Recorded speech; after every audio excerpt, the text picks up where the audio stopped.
Hi, this is Samantha with Glue Dots, and I've got one more video for you, tutorial for our blog swap with Lindy Stamp Gang and Glue Dots and Basic Gray. And I'm continuing my work on my summer memorabilia album. This pocket album you can find directions for in one of the other videos on how to put together. I have a page from a hotel stay we took, and I've got our key that I'm going to keep in here, and I want to do a little journaling about our hotel stay, and so for that I'm going to dye a journaling tag with my mist. Now for this technique I chose two Starbursts, which are shimmery, and one flat Fabio, which is a flat mist.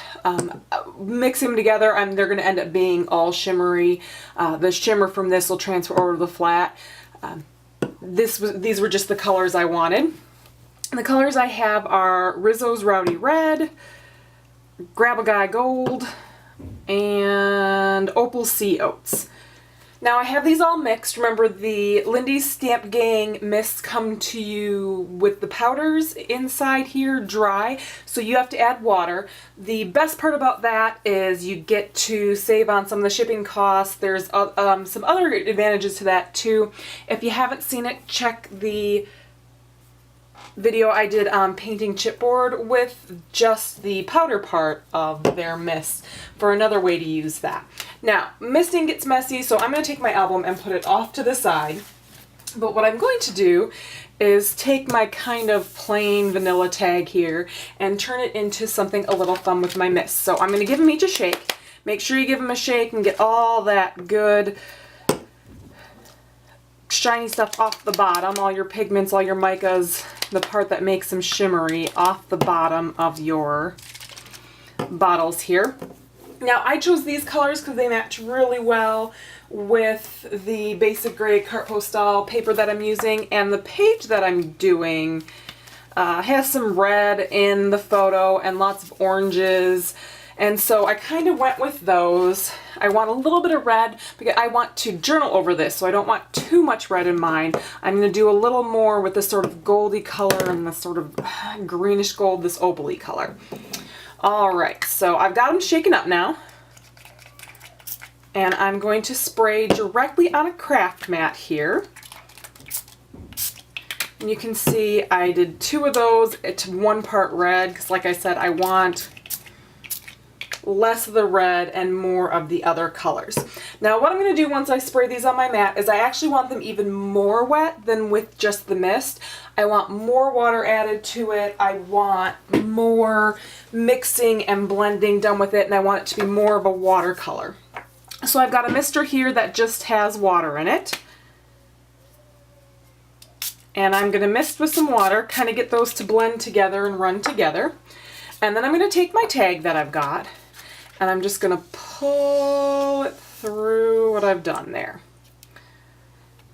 And you can see those reds and golds blended together really nicely.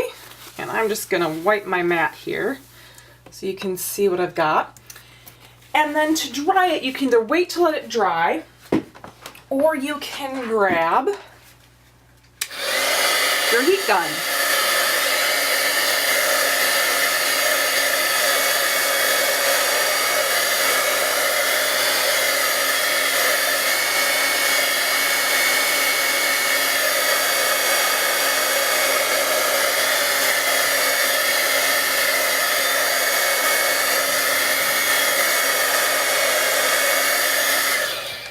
And you can see how my colors blended together really nicely. I have reds and golds all through here.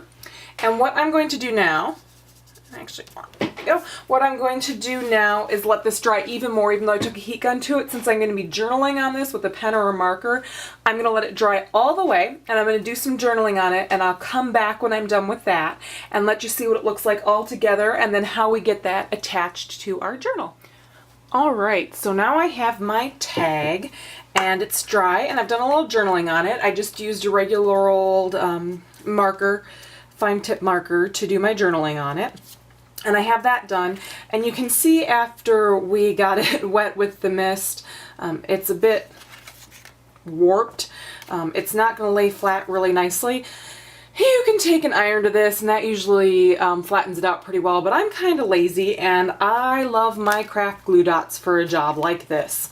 All I'm going to do is be a little extra generous with my glue dots. Normally I'd kind of put one on each corner, maybe one in the middle. I'm going to add a few extra to help hold it nice and flat once I have it on my paper. And you don't even have to worry about the extra step of ironing it then. And I kind of enjoy that. I don't have to get out my iron for this. I'm going to place it right where I want, and I'm going to smooth it down. You can see it lays nice and flat right where I want it. And that is how you can add some color with your mist right to a journaling tag.